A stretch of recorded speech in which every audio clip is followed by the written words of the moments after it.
ଦେଖନ୍ତୁ ତାମିଲନାଡ଼ୁରେ ଜେସିବି ଭଡ଼ା ଅଧିକା କରିବା ପାଇଁ କେମିତି ଜେସିବି ଷ୍ଟ୍ରାଇକ୍ କରିଛନ୍ତି ଦେଖନ୍ତୁ। ସବୁ ଜେସିବି ଏଇଟା ହେଉଛି ତାମିଲନାଡ଼ୁ ମେଟ୍ଟିପାଳିୟମ। ସବୁଠି ଷ୍ଟ୍ରାଇକ୍ ସରିଲାଣି। ମେଟ୍ଟିପାଳିୟମ ଥିଲା, ଆଜି ହେଉଛି 21 ତାରିଖ ଏପ୍ରିଲ ମାସ। JCB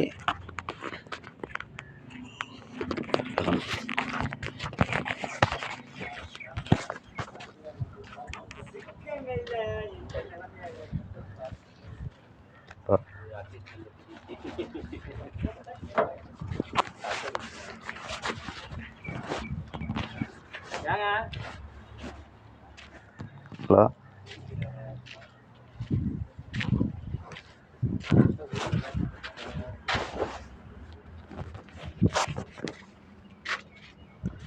hello.